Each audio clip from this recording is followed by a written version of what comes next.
Last week, we commemorated D-Day. Well, that's what we call the invasion by the Allied forces in World War II, which they went into Europe and eventually were able to defeat the Nazis and to end and liberate Europe and end the western part of the war there. And it was a great day. What a lot of people don't know about D-Day is it was announced to the English-speaking public in this country and other English-speaking countries by Franklin Roosevelt, who was president at the time. And it was announced after it showed that D-Day was going to be successful. And what he did, he announced it and then led all who were listening in a prayer.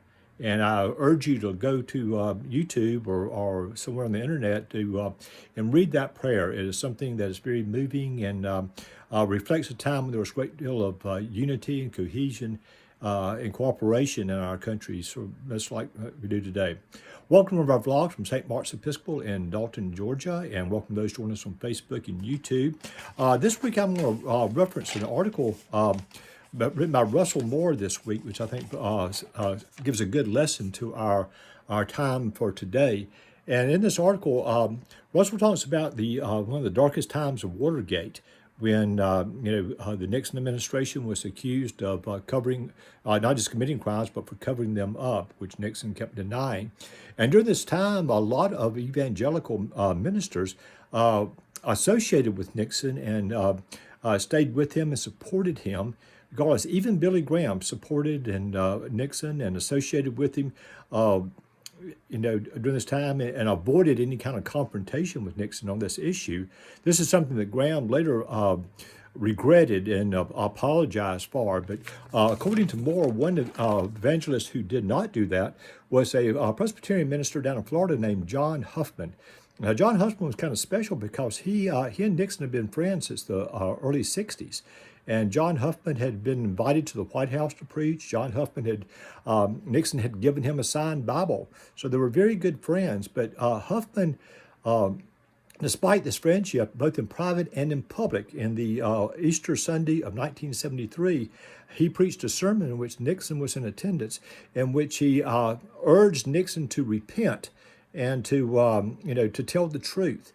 And this was what Huffman did, and he was one of the few that did that. Later, when the truth came out about what Nixon knew about it and what he was guilty of, Huffman did not criticize Nixon. Instead, he made it very public. He says, "I love Richard Nixon. I love Richard Nixon." Huffman wanted Nixon to tell the truth for Nixon's sake, not for any political reason, but for Nixon to help himself. He did not view Nixon as a vehicle for attaining influence. He did not view Nixon as somebody who could affect the policy like he agreed with. Huffman loved Nixon, as a person, as a child of God who had fallen into sin, as all of us do, and needed for his sake to repent. He loved Nixon, but not because of what Nixon could do for him, but because Nixon was a child of God in need of reconciliation. Roosevelt, in the prayer that I referred to earlier, talked about his advisors had suggested to him and advised him to declare a National Day of Prayer.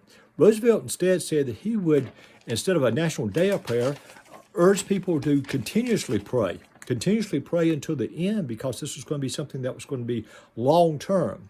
So during our time, when it seems like all values are in dispute and everything seems politicized, it would be good for us to, in our time, engage in continuous prayer, not for our beliefs or to win the political